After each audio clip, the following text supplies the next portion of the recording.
বাংলাদেশের মহান স্বাধীনতা দিবসের শুভেচ্ছা জানিয়ে TVN24 নিউজ নেটওয়ার্কের নিয়মিত আয়োজন আলোচনায় বাংলাদেশ অনুষ্ঠানে দর্শক আপনাদের স্বাগত জানাচ্ছি। আমি আশফাক আহমেদ। পাকিস্তানি শোষণ বঞ্চনার শৃঙ্খল ভেঙে লাল সবুজের পতাকা উড়িয়ে স্বাধীন স্বদেশ বিনির্মাণের 54তম বার্ষিকীতে পৌঁছেছে বাংলাদেশ। বুধবার জাতীয় স্মৃতিসৌধে মুক্তিযুদ্ধের বীর শহীদদের প্রতি গভীর শ্রদ্ধা নিবেদন করেন রাষ্ট্রপতি মোহাম্মদ শাহাবুদ্দিন এবং প্রধান উপদেষ্টা ডক্টর মোহাম্মদ ইউনূস। এরপর বিভিন্ন রাজনৈতিক অরাজনৈতিক সংগঠন ও সর্বস্তরের মানুষ মহান স্বাধীনতা ও জাতীয় দিবস উপলক্ষে ফুলেল শ্রদ্ধায় জাতির বীর সন্তানদের স্মরণ করেন। 24-এর অভ্যুত্থানের পথ ধরে তরুণ প্রজন্ম এখন স্বপ্ন দেখছে বৈষম্যহীন নতুন বাংলাদেশ বিনির্মাণের। কিন্তু এই পরিবর্তিত সময়ে যখন আশা করা হয়েছিল ইতিহাস, রাষ্ট্র ও সাধারণ মানুষের অধিকার নিয়ে ঐক্যবদ্ধ থাকার, আবারও কোনো ব্যক্তি পক্ষ বিতর্কে জড়াচ্ছে বাংলাদেশের স্বাধীনতার ইতিহাস নিয়ে, মুক্তিযুদ্ধ, স্বাধীনতা নিয়ে। বাংলাদেশে ইতিহাস বিকৃতির অভিযোগ নতুন নয়। ইতিহাসের নির্মোহ উপস্থাপন বাংলাদেশে কখনোই হয়নি এমনটাও মনে করেন অনেকে। বরং ইতিহাস বর্ণনার নামে রাজনৈতিক বয়ান উপস্থাপনের হিড়িক দেখা গেছে বিভিন্ন সময়। বাংলাদেশের স্বাধীনতার ইতিহাস নিয়ে বিতর্ক এখনো কেন, এর নানা দিক নিয়ে আলোচনা করতে আজকের অনুষ্ঠানে অতিথি হিসেবে যুক্ত আছেন আবু আলম মোহাম্মদ শহীদ খান, সাবেক সচিব, এবং আমাদের সাথে আরও যুক্ত আছেন মানবেন্দ্র দেব, সদস্য, কেন্দ্রীয় কমিটি, সিপিবি। আপনাদের স্বাগত জানাচ্ছি আলোচনায় বাংলাদেশ অনুষ্ঠানে। আমি সরাসরি আপনাদের সাথে আলোচনায় চলে আসব। আমি শুরুতে একটু আবু আলম শহীদ খান আপনার কাছেই আসি। আপনাকে ধন্যবাদ এবং স্বাগত জানাচ্ছি আলোচনায় বাংলাদেশে আজকে অংশ নেওয়ার জন্য। ৭১ আর ২৪ আলাদা কিছু নয়। ২৪-এর গণঅভ্যুত্থানের মাধ্যমে ৭১-এর চেতনা পুনরুজ্জীবিত হয়েছে বলে মন্তব্য করেছেন তরুণদের জন্য নতুন রাজনৈতিক দল জাতীয় নাগরিক পার্টি, তার যে আহ্বায়ক নাহিদ ইসলাম। ৭১ আর ২৪ আলাদা কিছু নয়, যদিও এর আগে পরে আরো বেশ কিছু কথা তিনি বলেছেন, কিন্তু এই ধরনের কথা আমরা বিভিন্ন জনের কাছ থেকে শুনতে পাচ্ছি। এই বিষয়গুলোকে আপনি কিভাবে দেখেন? প্রথমত হলো যে ৭১ এবং ২৪ একেবারে আলাদা, মানে আলাদা কিছু নয়। যেটা বলা হলো যে এই স্টেটমেন্টটা পলিটিক্যালি কারেক্ট স্টেটমেন্ট না। ৭১ হচ্ছে আমাদের মুক্তিযুদ্ধের মধ্য দিয়ে অর্জিত বাংলাদেশের স্বাধীনতা, আমাদের জাতীয় পতাকা, আমাদের ভূখণ্ড, আমাদের জাতীয় সঙ্গীত এবং আরও অনেক কিছু। এবং ৭১-এর ক্যানভাসটা অনেক বড়। ২৪-এরটা হলো ৩৬ দিন মাত্র, এই জন্য ওরা ৩৬শে জুলাই বলে, ৩৬ দিন। আর ৭১ হলো যে আপনাকে হিসাব করতে হবে একেবারে দেশ ভাগের প্রথম থেকে, ৪৭-এ পাকিস্তান সৃষ্টির প্রথম থেকে, ৪৮, ৫২ ভাষা আন্দোলন, ৫৪ যুক্তফ্রন্ট যেভাবে মুসলিম লীগকে পর্যদস্ত করেছিল, সেখানে ফুটে উঠেছিল যে বাংলার মানুষরা কি চায়। এরপরে সামরিক শাসন আসছে, ৬২ শিক্ষা আন্দোলন, ৬৬-র আপনার ৬ দফা, ৬৯-এর ১১ দফা এবং গণ অভ্যুত্থান, ৭০-এর নির্বাচন, ৭১-এর মুক্তিযুদ্ধ আমাদের উপর চাপিয়ে দেওয়া। তো এটার একটা ক্যানভাসটা অনেক বড়, এটা ২৪ বছরের ক্যানভাস। তো ২৪ বছর ধরে তিলে তিলে তিলে তিলে বাঙালি জাতিসত্তার যে স্ফুরণ ঘটেছে, এবং আজকে যে সঞ্জিদা আফা মারা গেলেন, তার আত্মার মাগফিরাত কামনা করে, ওনাদের যে ছায়ানটের যে কাজটা, মানে আরও অনেকের, মানে আপনি অনেক ধরনের কাজ হয়েছে, অনেক কিছু, অনেক ছোট ছোট সংগঠন, বড় সংগঠন, অনেক রাজনৈতিক দলের বাইরে বাঙালি ইন্টেলেকচুয়ালরা, বাঙালি অর্থনীতিবিদরা, শিক্ষকরা, মানে প্রত্যেকটা সেক্টরের লোকজন কাজ করেছে মিলিতভাবে। এবং ফাইনালি আমরা ৭১-এ গিয়েছি। এবং ২৫শে মার্চের যে কাল রাত্রিতে আমাদের উপর যে অন্যায় যুদ্ধ চাপানো হলো, সেখানে এই ২৬ মার্চ স্বাধীনতার ঘোষণার মধ্য দিয়ে আমরা একটা যুদ্ধে অবতীর্ণ হলাম, এবং ৯ মাস ৯ দিন যুদ্ধ হয়েছে। এবং যুদ্ধের অনেক ইতিহাস আছে, অনেক বই পুস্তক লেখা হয়েছে। সুতরাং ওই ৭১ আর ২৪ যখন একসাথে বলার চেষ্টা করে কেউ, তখন আমার একটু, মানে একজন মুক্তিযোদ্ধা হিসেবে আমার একটু বিরক্ত লাগে, বা ওই সময়কালটা যেহেতু আমি অতিবাহিত করেছি, আমি খুবই বিরক্ত বোধ করি, কারণ এর চেয়ে বেশি তো বোধ করা যায় না। অন্য কোনো শব্দ এখন বলছি না, কেন এটা খুবই বিরক্তিকর যে কেউ এটা চিন্তা না করেই বলা শুরু করেন। ২৪ একটা গণ অভ্যুত্থান, আপনি এটা বলতে পারেন যে ছাত্র জনতার যে গণ অভ্যুত্থান, এই গণ অভ্যুত্থানের কারণ ছিল ১৪, ১৮ এবং ২৪-এ যে নির্বাচন, সেই নির্বাচনের মধ্য দিয়ে, যে নির্বাচনটা যেহেতু গণতান্ত্রিক পদ্ধতিতে হয়নি, সকল দলের অংশগ্রহণ ছিল না, ইনক্লুসিভ, সেটা নিয়ে আমরা কথা বলতে পারি পরে। ইনক্লুসিভ নির্বাচন হয়নি এবং নানান ধরনের বল প্রয়োগের ঘটনা আছে, কর্তৃত্ববাদ আছে, গুম খুন অনেক বিষয় আছে, যে কারণে মানুষের কাছে মনে হয়েছে যে একটা স্বৈরতান্ত্রিক শাসন ব্যবস্থা চলছে। তো এই স্বৈরাচারের বিরুদ্ধে তো আপনার 90-তে একটা গণ অভ্যুত্থান হয়েছে এবং স্বৈরাচার বিরোধী আন্দোলন তো সবসময় হয়েছে। তো এগুলো একটা গণ অভ্যুত্থান, এই গণ অভ্যুত্থানকে গণ অভ্যুত্থানের মতো দেখতে হবে। এটা কোনো ফ্রেঞ্চ রেভলিউশনও না, ফার্স্ট রেভলিউশনও না, সেকেন্ড রিপাবলিকও না, ফার্স্ট রিপাবলিকও না, ওটার সাথেও কেউ কেউ মিলানোর চেষ্টা করে। সুতরাং এই জায়গাটা যারা মেলাতে চেষ্টা করেন তারা হয়তো একটা পলিটিক্যালি ইনকারেক্ট জিনিস চর্চা করছেন, এবং তাদের যারা গুরু নিশ্চয়ই তারা কোনো স্কুল থেকে এটা পাচ্ছেন, তা গুরুদের কাছে শিখছেন। আমাদের ছাত্র নেতাদের বা ছাত্র সমন্বয়, এখন তো সমন্বয়ক নাই, ওনারাই বলেছেন বৈষম্য বিরোধী সমন্বয়ক নাই। সুতরাং তারা যে সমন্বয়ক ছিলেন এবং তারা যে স্কুল অফ থটের সাথে যুক্ত যে কানেকশন, সেইখান থেকে তারা কিছু কথাবার্তা শুনছেন বা তাদেরকে শোনানো হচ্ছে, বোঝানো হচ্ছে, এবং তারপরে তারা এগুলো বলার চেষ্টা করছেন। এবং আমরা 71-এর মুক্তিযুদ্ধের পরও কাউকে কাউকে কিন্তু এরকম কথা বলতে দেখেছি। নর্থদের যে আজকে ছাত্ররা নতুন বলছে, ওই মুক্তিযুদ্ধের পরেই আমরা দেখেছি ওই সময়কালে 2 কুকুরের লড়াই এরকম একটা তত্ত্ব হাজির করা হয়েছিল যে আমরা এটার মধ্যে যাব না, পাকিস্তানকে রক্ষা করার জন্য পাকিস্তানের যে কমিউনিস্ট পার্টির কিছু অংশ, কয়েক উপদল ছিল অনেকগুলো, তার কোনো কোনো দল পাকিস্তানের পক্ষে লড়াই অবতীর্ণ হয়েছিল। আমরা শুধু মনে করি যে জামাতে ইসলামী বোধহয় শুধুমাত্র পাকিস্তানের পক্ষে একেবারে এইসব কাজকর্ম করছে, ওখানে কিন্তু কয়েকটি কমিউনিস্ট পার্টিরও ইনভলভমেন্ট ছিল। তো তারা সবাই মিলে এটা করেছে। তো তখনও একটা ওই আপনি যেটা বললেন বয়ান এখন ব্যবহার করতে ইচ্ছা হয় না, কারণ বয়ানটা খুব হয়ে যাচ্ছে, এখন সবাই বয়ান ব্যবহার করে। বাট আমি যেটা মনে করি যে একেবারে পলিটিক্যালি কারেক্ট স্টেটমেন্ট না করলে পরে এটা নিয়ে নানান প্রশ্ন উঠবে এবং নানান অবিশ্বাস সৃষ্টি হবে, এবং এটা করার কোনো প্রয়োজন নেই। এবং বাঙালির যে অধিকারের সংগ্রাম, বাঙালির যে মুক্তির সংগ্রাম, বাঙালির যে মুক্তিযুদ্ধ, এই মুক্তিযুদ্ধকে কোনোভাবেই খাটো করে দেখার কোনো সুযোগ নেই। ঠিক এই জায়গায় আমি একটু আসি, আপনি যেমনটা বলছিলেন, বাংলাদেশ জামায়াত ইসলামের সেক্রেটারি জেনারেল মিয়া গোলাম পরোয়ার তিনি বলেছেন যে যারা মুক্তিযুদ্ধ করেছেন, এর চেতনার ফেরি করে বেড়াচ্ছেন, তাদেরকে বলবো আপনারা কিন্তু রাজনৈতিক স্বার্থে, ক্ষমতার স্বার্থে দিল্লির কাছে দেশ বিক্রির জন্য চুক্তিবদ্ধ হয়েছিলেন। সেদিন বাংলাদেশের প্রকৃত স্বাধীনতা অর্জিত হয়নি, যে কারণেই 24-এর গণঅভ্যুত্থানে বাংলাদেশের কোটি কোটি মানুষ বলেছে এটাই আমাদের দ্বিতীয় স্বাধীনতা। জি না, এটা তো ওনার বক্তব্য, উনি বলতেই পারেন। প্রথম লাইনটা হলো চুক্তি করেছেন দেশ বিক্রির। এই ব্যাপারে এখন ধরেন উনি তো এখানে নাই, আমি এই ব্যাপারে যখনই কথা বলি, এই যে দেশ বিক্রির চুক্তি, গোলামির চুক্তি, এটা অনেক শুনি। এই প্রসঙ্গটি তুললাম কেন আবুল শহীদ খান, মুক্তিযুদ্ধে জামায়াত ইসলামের ভূমিকা নিয়ে এটি নিয়ে আসলে বিতর্ক রয়েছে, অথবা এটি নিয়ে বিভিন্ন অভিযোগ রয়েছে, বিভিন্ন প্রশ্ন রয়েছে। এই ব্যাপারে কোনো বিতর্ক না, তাদের দায় আছে, এটা নিয়ে বিতর্কের কোনো সুযোগ নেই। কথা ক্লিয়ারলি বলতে হবে। বিতর্ক বললে মনে হয় যে না, সেখানে কিছু বোধহয় তাদের জন্য কিছু পজিটিভ কিছু আছে, তাদের জন্য পজিটিভ কিছু নাই। জামাতে ইসলামী 71 যে রাজনৈতিক সিদ্ধান্ত নিয়েছিল, ওটা একটা ভুল সিদ্ধান্ত এবং একটা অন্যায় যুদ্ধ, যেটা আমাদের উপর চাপিয়ে দেওয়া হয়েছিল, যেভাবে গণহত্যা হয়েছে, যেভাবে আমাদের মা বোনদেরকে ধর্ষণ করা হয়েছে, যেভাবে আগুন লাগানো হয়েছে, লুটপাট করা হয়েছে, সেটার ব্যাপারে যে আমাদের বক্তব্য ক্লিয়ারলি জানতে হবে আমাদেরকে। এবং সেই সময় তাদেরকে সহযোগী শক্তি হিসেবে তারা কাজ করছেন, আল বদর, আল শামস, এইসব শোনা যায় এবং এগুলো রেকর্ডেড এবং এটা ডকুমেন্টেড আছে। সুতরাং ওইটা নিয়ে বিতর্ক আমি মনে করি না। উনি যেটা বলেছেন যে গোলামির চুক্তি আছে, সেখানে আমার একদম পরিষ্কার জিজ্ঞাসা, ভাই গোলামির চুক্তিটা একটু পরিষ্কার করেন, মানে দিয়ে দেন। এখন তো আওয়ামী লীগ ক্ষমতা নাই। হ্যাঁ, শেখ মুজিবকে যখন হত্যা করা হয়, বঙ্গবন্ধু শেখ মুজিবুর রহমানকে, তার পরিবার সহ, তখনও কিন্তু বলা হয়েছে যে ইন্ডিয়ার সাথে আমাদের গোলামির চুক্তি আছে 30 বছরের। তো এই চুক্তিগুলো আপনার প্রকাশ করেন না কেন?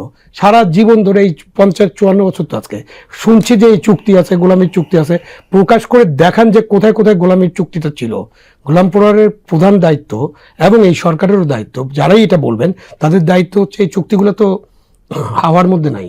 আপনি যখন চুক্তি বলবেন তখন এটা লিখিত চুক্তি হতে হবে, সাইন্ড, হ্যাঁ, ডিউলি সাইন্ড লিখিত চুক্তি। তো আপনি এগুলো প্রকাশ করে দেন। কেউ কিন্তু এখন পর্যন্ত একটা চুক্তির একটা ধারাও প্রকাশ করেনি যে এই ধারাতে গোলামি করেছিলাম আমরা, এবং এই কারণে আমরা ভারতের এজেন্ট হিসাবে এই কাজটা করছি। এটা তো পাকিস্তানি স্টেটমেন্ট, বয়ানও নয়। পাকিস্তানিরা 71-এর মুক্তিযুদ্ধের সময় সবসময় বলছে যে এরা সেপারেটিস্ট, এরা ইন্ডিয়ান এজেন্ট, এরা ইন্ডিয়ার হয়ে পাকিস্তানকে ভাঙার চেষ্টা করতেছে।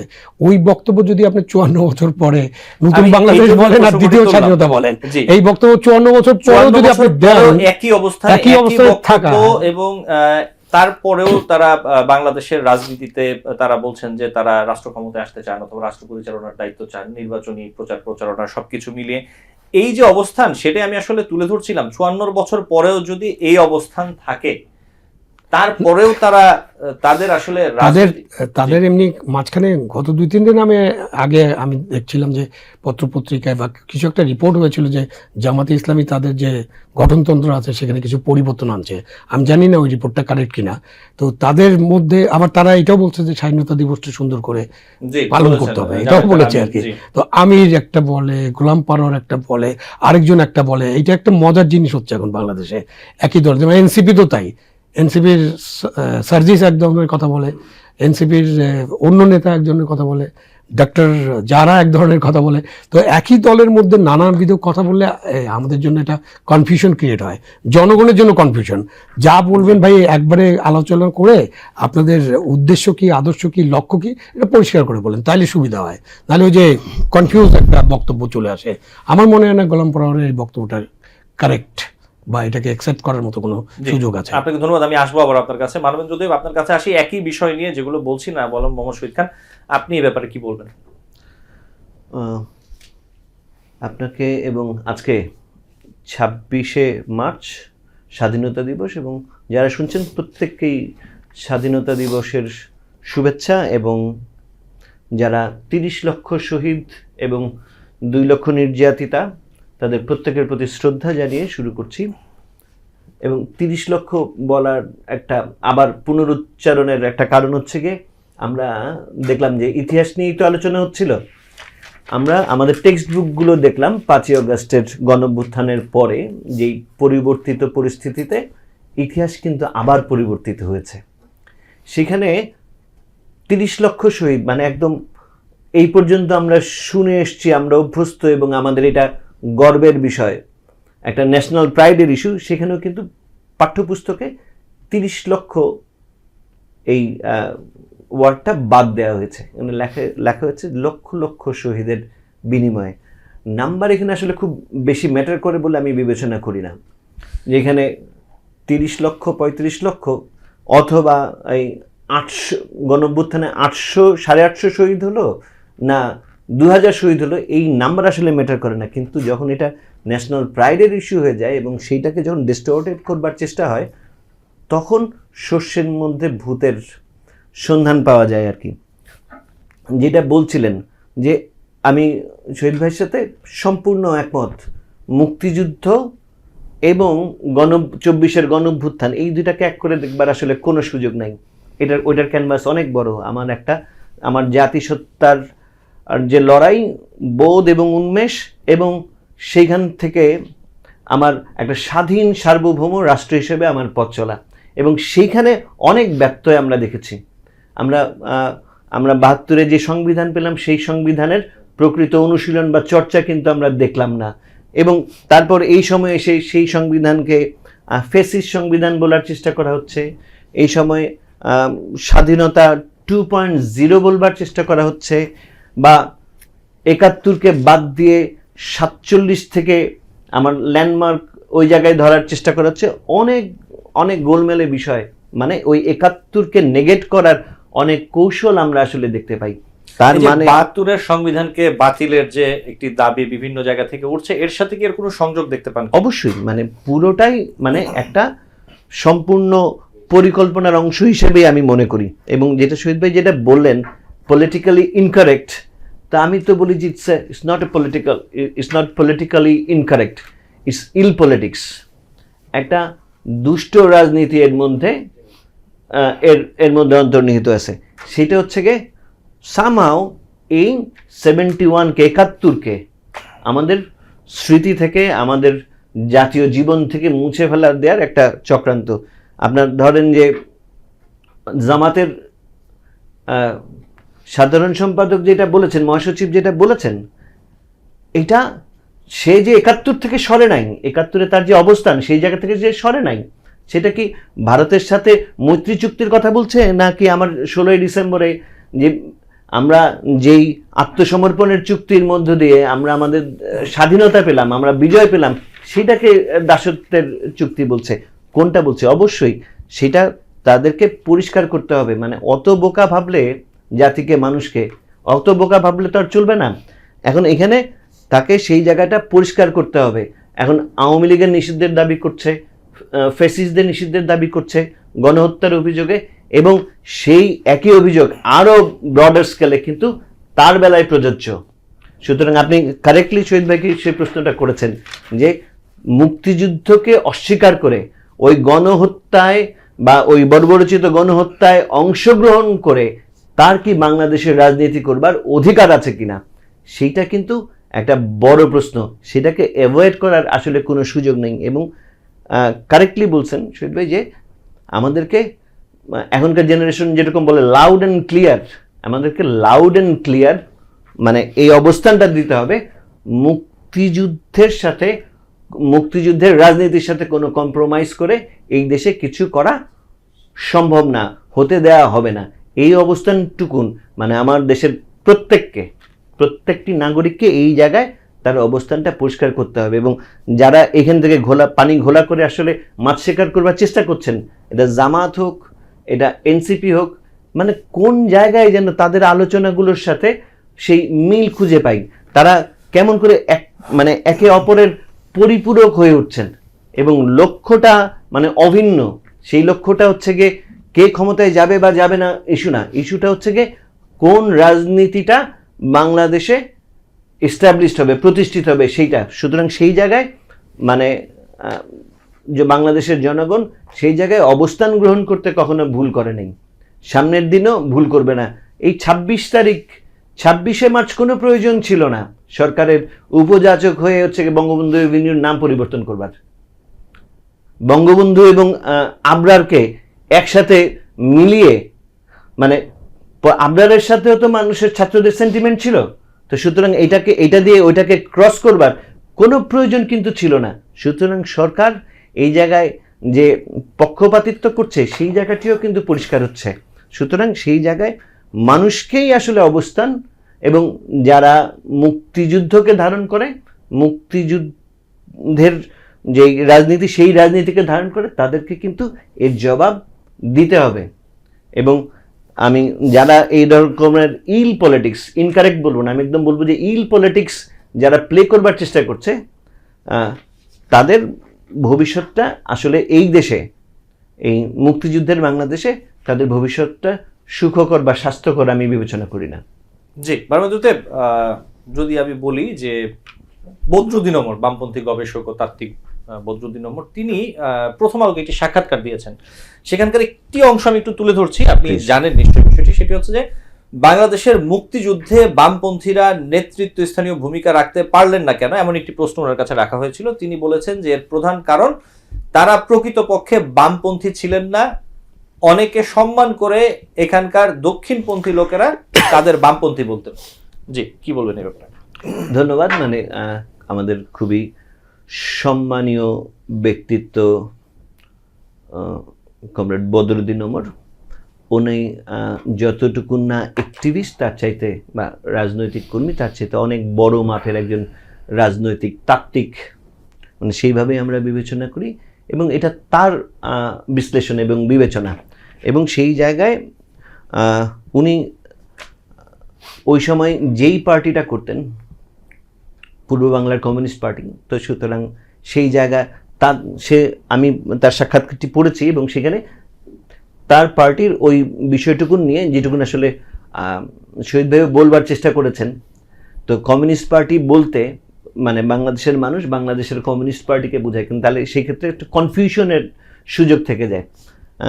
বাংলাদেশের কমিউনিস্ট পার্টি, ছাত্র ইউনিয়ন, ন্যাপ, তাদের কিন্তু মুক্তিযুদ্ধে যৌথ গেরিলা বাহিনী ছিল, তাদের শহীদ ছিল, সম্মুখ সমরে তাদের অসংখ্য কীর্তিগাথা মুক্তিযুদ্ধের অংশ।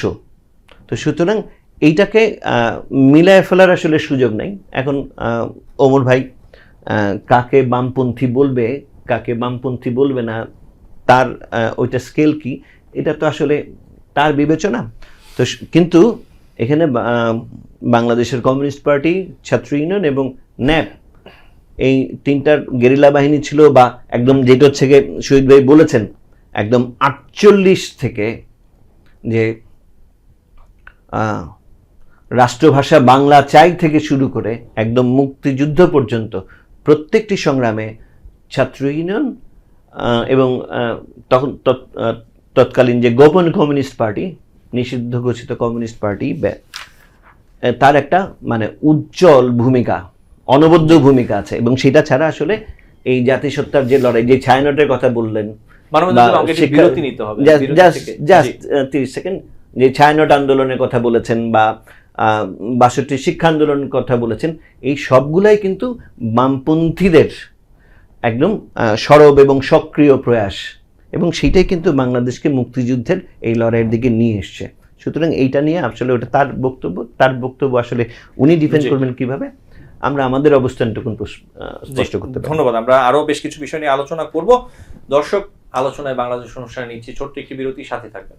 TBN 24 টেলিভিশন দেখতে আজই কল করুন 7187776556। লগ ইন করুন www.totalcablebd.com।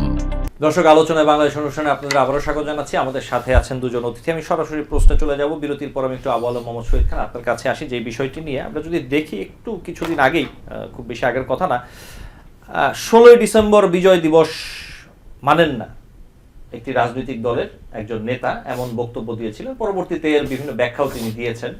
কিন্তু এই যে এই ধরনের বক্তব্য বাংলাদেশে একটি রাজনৈতিক দলের একজন শীর্ষস্থানীয় রাজনৈতিক দলের একজন শীর্ষস্থানীয় নেতা এই ধরনের বক্তব্য যে দিলেন, এই বিষয়টি আপনি কিভাবে দেখেন?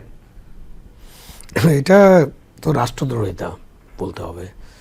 এখন ওই রাজনৈতিক দল, তাদেরকে বলতে হবে যে তারা এই ধরনের বক্তৃতা বিবৃতির মাধ্যমে কি প্রমাণ করতে চান। আমরা তো এখনো বাংলাদেশ নামে একটা রাষ্ট্রে আছি, এই রাষ্ট্রের নামটা কোনো পরিবর্তন হয়নি, বা এই রাষ্ট্রটা বিলীন হয়ে যায়নি কারোর সাথে, বা কারোর সাথে আমরা কনফেডারেশন এখনো করি নাই। তো 16ই ডিসেম্বর কি হয়েছে এটা তো জাতির সামনে আছে। 16ই ডিসেম্বরে যে এই যে 87,000 প্লাস আরও কিছু, যে 97,000 যে পাকিস্তানি সেনাবাহিনী এবং তাদের সাথে যারা ছিলেন, তারা যে সারেন্ডার করছেন এবং তাদের যে সারেন্ডার ডকুমেন্ট, এগুলো তো একেবারে পাওয়া যায়। এবং তাদের বড় বড় অধিনায়কদের বইপত্র লিখেছেন তারা। সিদ্দিক সালিকের বই আছে, উইটনেস টু সারেন্ডার, এবং আরও অন্যান্য বই আছে, ওদের বই। আমি বলি না যে বাঙালিদের বই পড়েন আপনারা যারা এইসব কথাবার্তা বলেন। তো তারা যদি মনে করেন যে তাদের ওইখানে এই বিজয় না, এই বিজয়টা আমি মানি না, তাহলে ওই বইটই পড়েন, পড়ে টড়ে একটু দেখেন যে তারা কিভাবে দেখেছে এবং কোথায় সারেন্ডার করেছিল। রেস কোর্সে এসে সারেন্ডার করেছিল, এমন নয় যে একটা ক্যাম্পের মধ্যে বা বাংকারে বা ঢাকা ক্যান্টনমেন্ট তখনও ছিল, ওখানে যে সারেন্ডার করলে আমরা দেখতে পারতাম না। লক্ষ লক্ষ জনতার সামনে তাদের সারেন্ডার অনুষ্ঠানটা হয়েছে, এবং এই সারেন্ডার দলিলটা সাইন করেছে তাদের যে এখানকার ইস্টার্ন পাকিস্তান যেটা ছিল ইস্টার্ন জোন বা ইস্টার্ন হেডকোয়ার্টারের যে চিফ, তিনি এই সারেন্ডার ডকুমেন্ট সাইন করেছেন। তো এই যে বাঙালির যে বিজয়, এবং তার আগে ওই সারেন্ডারের আগে, কিন্তু তারও আগে একেবারে 3-4 তারিখের পর থেকে একে একে অনেক নগরের পতন হয়ে গেছে। যশোর, খুলনা, বরিশাল, রংপুর, দিনাজপুর, আপনি অনেক জায়গা আছে যেটা ঢাকার পতনের আগে হয়ে গেছে। 11-12 তারিখের পরে আর বাংলাদেশের কোনো জায়গা বাদ ছিল না যেটা স্বাধীন বাংলাদেশ হয়নি। 11-12 তারিখের পরে কনসেন্ট্রেশনটা হলো ঢাকার দিকে। এবং এই লড়াইয়ের বিস্তারিত বিবরণ তো আমরা এখন আলোচনা করতে পারবো না, এর বিস্তারিত বিবরণ আছে এবং অনেক বইপত্র আছে, এবং কি কি ঘটেছিল আছে, কিভাবে বোমাবর্ষণ করা হলো গভর্নর হাউসে, তারপর ওখান থেকে পালায় কোথায় গেল ওনারা, সেখানে কিভাবে বোমাবর্ষণ করা হলো, ইন্ডিয়ান আর্মি যেটা করেছিল, ইন্ডিয়ান এয়ারফোর্স। তো সব মিলিয়ে এটা একটা সারেন্ডার, এবং এটা আমাদের বিজয়, বাঙালির বিজয়। এবং এই বিজয়ের মধ্য দিয়ে আমরা বাংলাদেশ নামে রাষ্ট্রটার জন্ম হয়েছে। যুদ্ধ শুরু হয়েছে 26 তারিখ থেকে, কিন্তু জন্ম হয়েছে এবং আন্দোলন শুরু হয়েছে 48 সাল থেকে। এই আবার ক্যানভাসটা স্মরণ করে দিই। তো সুতরাং এই 16 ডিসেম্বর নিয়ে যারা এরকম কথাবার্তা বলেন, তাদেরকে চিন্তা করতে হবে যে তারা বাংলাদেশ নামক রাষ্ট্রটাতে বিশ্বাস করেন কিনা। যদি বিশ্বাস না করেন, ইউআর ওকে, আপনি বিশ্বাস করেন না। তারা তো বাংলাদেশের রাজনৈতিক দল করে বাংলাদেশের রাজনীতি করছেন না, রাজনৈতিক দল তো আপনি করছেন না। এখন আপনি তো এই যে এইসব কথাবার্তা, অনেক কথাবার্তা আছে যেটা ওনাদের গঠনতন্ত্র ঘোষণাপত্রে নাই। ওই যে বাংলাদেশ যখন তারা রেজিস্ট্রেশন করেছেন, তখন তাদের যে ঘোষণাপত্র বা গঠনতন্ত্র জমা দিতে হয়, বা তাদের যে ঘোষিত জিনিসপত্র আছে, ওখানে এইসব কথা তারা বলেন না। এইটা হলো যে তারা বাইরে বলেন, এবং তার চেয়ে বেশি কথা অনেকে বলেন, অনেক ধরনের কথাবার্তা। কেউ কেউ তো একেবারে ক্যান্টনমেন্ট উড়ে দেওয়ার কথাবার্তা বলেন, তাই না? একই লোক। তো যারা এসব বলেন, তো এর আগেও ওই 16 ডিসেম্বর কালো দিবস হিসেবে সেই 72, 73, 74 সালেও কিন্তু আমরা হরতাল করতে দেখেছি একটা দলকে, সেই দলটা আবার মুক্তিযুদ্ধে যোগ দিয়েছিল, সরবরাহ পার্টি, তারা কিন্তু মুক্তিযুদ্ধে যোগ দিয়েছিল। এই কমিউনিস্ট পার্টি যেমন মুক্তিযুদ্ধে যোগ দিয়েছিল, ওরাও কিন্তু মুক্তিযুদ্ধে যোগ দিয়েছিল, হয়তো তারা ভারতে যায়নি। এবং আমাদের মুক্তিযুদ্ধের সময় ভারতে যায়নি এরকম বাহিনীও কিন্তু ছিল দেশে, হেমায়ত বাহিনী ছিল যারা ভারতে যায়নি, মুক্তিযুদ্ধ করেছে। অনেক আমাদের মুক্তিযুদ্ধ কিন্তু অনেক কথা আছে, অনেক না জানা স্টোরি আছে যেটা আমরা হয়তো অনেকেই জানি না। তো আপনি এই পুরো জিনিসটার মধ্যে 26শে মার্চ, 16ই ডিসেম্বর, এপ্রিলে যে আমাদের 10ই এপ্রিলের ঘোষণা, আমাদের যে মুজিবনগর গভর্নমেন্ট, এই পুরো জিনিসটাকে তো আপনি কেউ যদি অস্বীকার করতে চায় তাহলে তো তাদেরকে কিছু বলার নেই। আমি ঠিক এই জায়গায় বললাম শহীদ খান, আমি একটু এই যে যারা আমরা যেটি দেখতে পাচ্ছি সম্প্রতি সময়ে যে বিএনপির পক্ষ থেকে মির্জা ফখরুল ইসলাম আলমগীর সহ অনেকেই বলছেন, বিএনপি নেতারাও বলছেন, অন্যান্য আরো বেশ কয়েকটি রাজনৈতিক দলের নেতারা বলছেন যে কেউ অথবা কোনো পক্ষ 24কে 71-এর কাতারে আনার চেষ্টা করছেন অথবা মুখোমুখি দাঁড় করানোর চেষ্টা করছেন। এটাই আমরা বেশ কিছুদিন ধরে শুনতে পাচ্ছি। এটার আসলে উদ্দেশ্যটা কি? এটার কি উদ্দেশ্য? উদ্দেশ্য তো পরিষ্কার হলো যে আপনি ধরেন আপনার কাছে 71 নাই, সুতরাং আপনি তো 71কে নিয়ে আপনি কিছু করে জনগণের কাছে যেতে পারছেন না। তা আপনি একটা 24শে গণ অভ্যুত্থান করেছেন, তো 24শের যে গণ অভ্যুত্থান সেটাকে আপনি যত বড় করতে পারবেন, যত বড় করে দেখাতে পারবেন, তত আপনি জনগণকে কনভিন্স করার চেষ্টা করবেন যে ভাই আমরাই এটা করেছি, দ্বিতীয় বাংলাদেশ, যে 20, সেকেন্ড রিপাবলিক, এই 71-এর মুক্তিযুদ্ধের চেয়ে 24শের গণ অভ্যুত্থান আরও বেশি শ্রেষ্ঠ।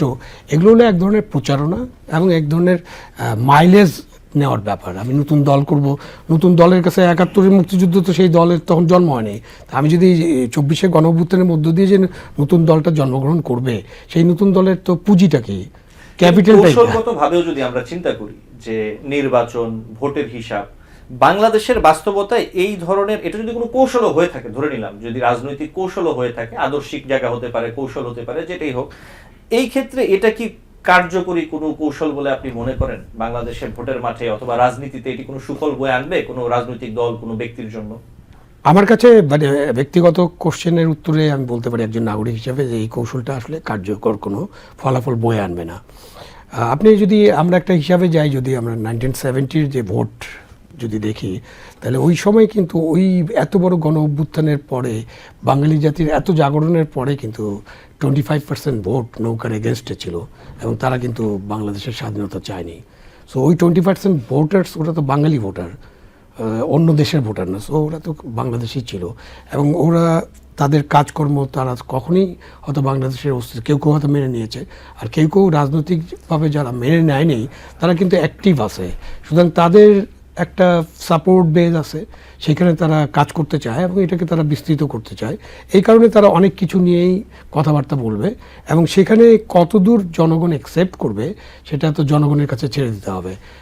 আমি মনে করি যে বাংলাদেশের মানুষ, যেটা উনি বললেন, বাংলাদেশের মানুষ এত বোকা না, বা বাংলাদেশের মানুষ বোকার স্বর্গে বাস করে না যে আপনি আমাকে একটা নতুন বয়ান দিবেন বা নতুনভাবে একটা কিছু বলে দেবেন আমি সেটাই বিশ্বাস করতে শুরু করব। মেবি এটা তাদের জন্য বুমেরাং হয়ে যেতে পারে এবং এটা তাদের রং চিন্তাভাবনাও হতে পারে। এবং এই রং চিন্তাভাবনার কারণে কিন্তু জামাতে ইসলামী 1942 সালে তৈরি করা একটা দল, তখন কিন্তু ওরা পাকিস্তানের আন্দোলনের সমর্থন করে নাই। তারপর যখন পাকিস্তান হলো তখন পাকিস্তানের ভিতরে আসলো, তারপর 71 সালে তারা বাংলাদেশের স্বাধীনতা এই আন্দোলন সমর্থন করেনি। জামাতে ইসলামের যে রাজনীতি, তারা যে ইসলামী শাসন বা কোরআন সুন্নাহর আইন প্রয়োগ করতে চায়, এটার সবচেয়ে পৃথিবীর মানে যেহেতু তারা ভারতবর্ষে কাজ করতেছে, তাদের সবচেয়ে সুযোগ ছিল পাকিস্তানের ক্ষমতায় যাওয়া। বিকজ তারা তখন বলতে পারতো যে পাকিস্তানের তো ইসলামী প্রজাতন্ত্র, তো তোমরা মুসলিম লীগকে ভোট দেবা কেন, তোমরা আমাদেরকে ভোট দাও। সেখানেও তো তারা ক্ষমতায় যায়নি কখনো। ওই কোয়ালিশন করে 2-1বার তাদের 2-1জন মন্ত্রী হয়েছে, বাংলাদেশও তাই হয়েছে। বিএনপির সাথে 2001 সালে 2-3টা মন্ত্রিত্ব তারা পেয়েছিলেন। সুতরাং তারা জানেন যে তাদের কি পরিমাণ ভোট আছে। নতুন যারা করছেন তারাও জানেন। যেমন সার্জিস কালকে বলেছে না যে কেন সে শোডাউন করছে, তার উত্তরটা কি, ওটা আরেকটা আলোচনা, বাট জাস্ট উত্তরটা যদি শুনি সেটা দেখে মনে হয় যে এটা না করলে জামানত বাজেয়াপ্ত হয়ে যাবে। তার মানে কি, তার মানে এই যে জামানত বাজেয়াপ্ত হয়ে যেতে পারে এই এনসিপির একজন একদম এত বড় পপুলার নেতা তাদের চোখে, অথবা এখন আপনি মনেই করতে পারেন যে ছাত্রদের যে 5-10 জন যে শীর্ষ নেতা আছে তার মধ্যে উনি একজন, উনি ভাবতেছে যে তাকে পুরানা রাজনীতি করতে হবে, এবং পুরানো রাজনীতিকরা যেভাবে রাজনীতি করেন ওই রাজনীতি তাকে করতে হবে, নাহলে তার জামানত বাজেয়াপ্ত হবে। সো এইসব কথা দিয়ে তো বোঝা যায় যে তারা কি পরিমাণ মানুষের কাছে যেতে পারবেন এবং কি পরিমাণ মানুষকে রিপ্রেজেন্ট করতে পারবেন।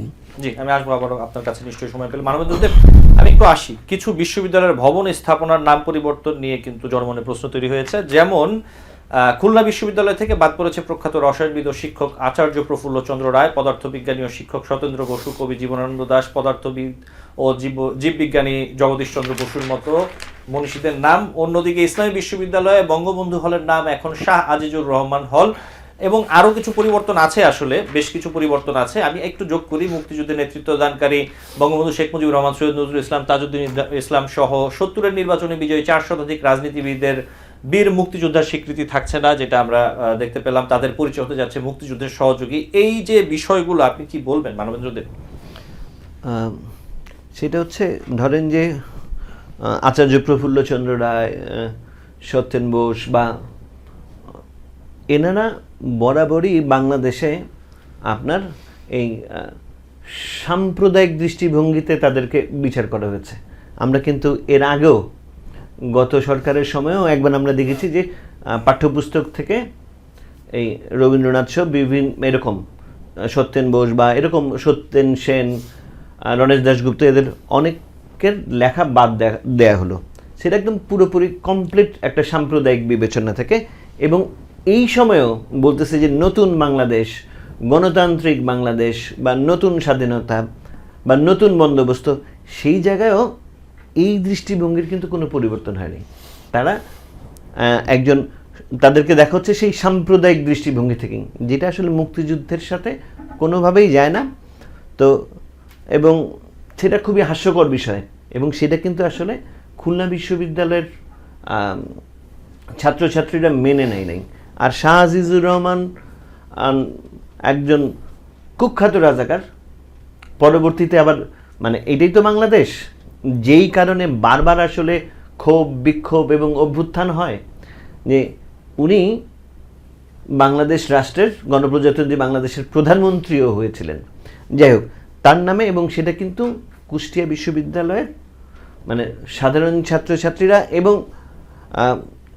ছাত্র ইউনিয়ন তো বটেই, ইভেন জাতীয়তাবাদী ছাত্রদলও এটার প্রতিবাদ করেছে। আমি তাদের সেই প্রতিবাদটা দেখেছি।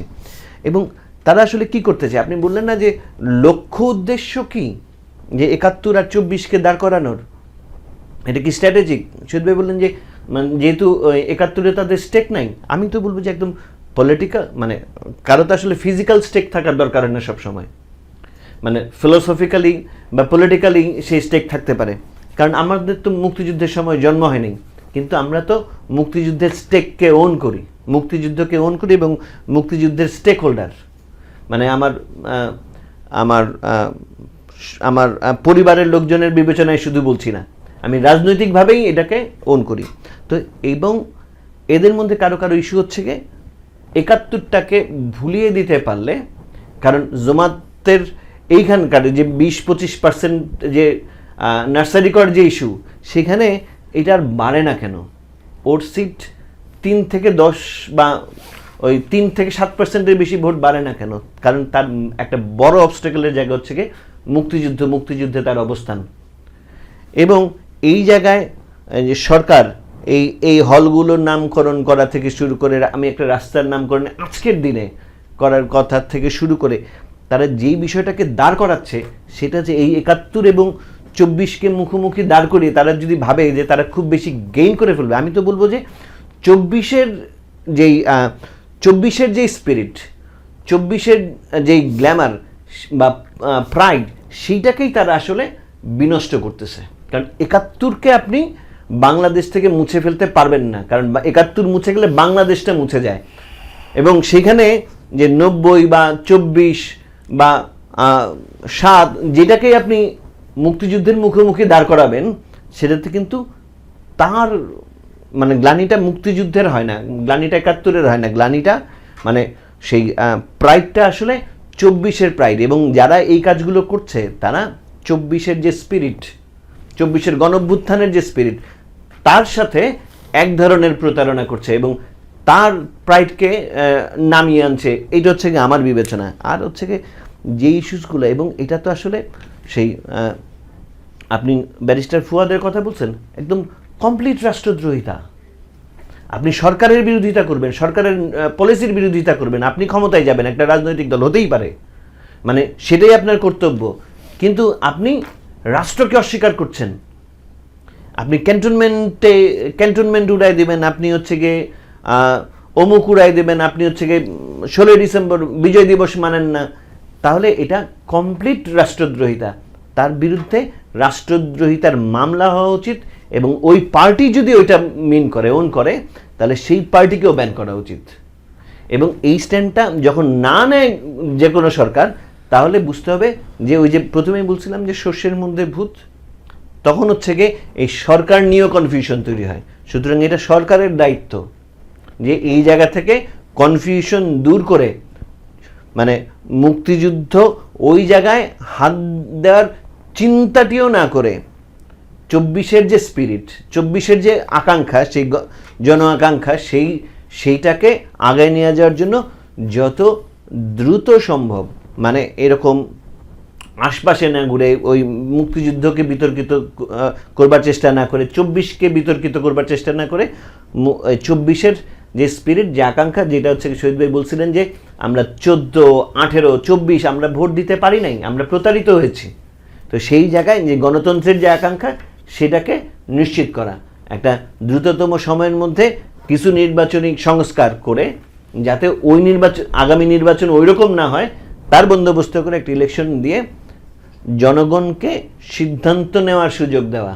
যেই কারণে সে 24-এ সংক্ষুব্ধ হয়েছিল, মানে সেই সংক্ষুব্ধতা যেন তার পুনর্বার তার মধ্যে জন্ম না নেওয়ার সুযোগ হয়, সেই বন্দোবস্ত করে একটা গণতন্ত্রকে মানুষের কাছে ফেরত দিয়ে তার এই 71 এবং 24 দুই জায়গায় তাকে স্যালুট করে এই জায়গা থেকে বেরিয়ে আসার জন্য আহ্বান জানাবো। আমরা অনুষ্ঠানের শেষ দিকে আছি। বলুন শহীদ খান, আমি একটু আপনার কাছে আসি। নির্বাচন এবং এই বিষয়গুলো নিয়ে কথা হচ্ছিল। জাতীয় নাগরিক পার্টি নতুন দল মাত্র হলো, তরুণদের রাজনৈতিক দল।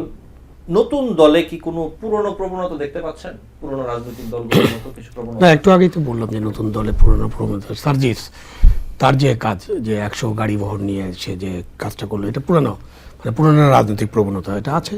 এখন ওখান থেকে তারা বেরিয়ে আসবেন কিনা। আমরা যদি 24-এর গণ-অভ্যুত্থানে এক লাইন আমি বলতে চাই যে 24-এর গণ-অভ্যুত্থানের কোটা থেকে যখন এক দফাতে আসে, তখন জিনিসটা ছিল স্বৈরাচার, ফ্যাসিবাদ বা কর্তৃত্ববাদের পতন, এটা ছিল তাদের লক্ষ্য।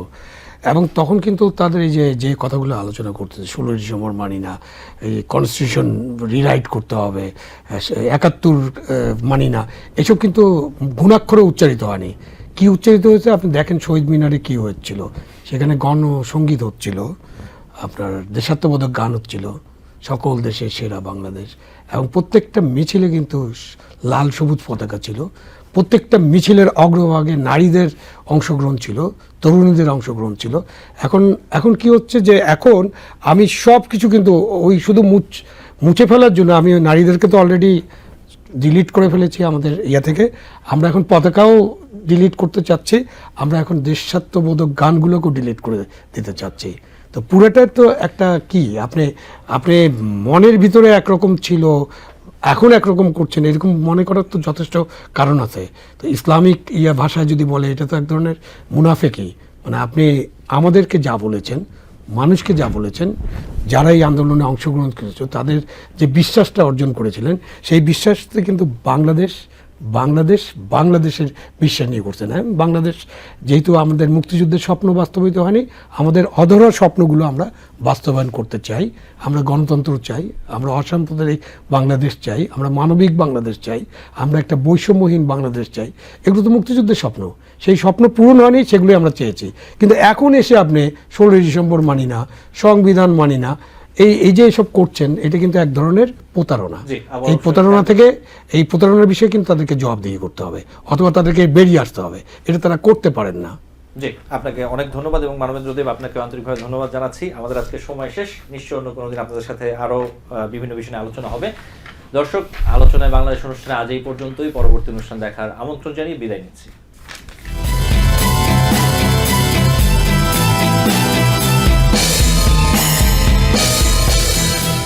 টিভিএন 24 টেলিভিশন দেখতে আজই কল করুন 7187776556। লগ ইন করুন www.totalcablebd.com।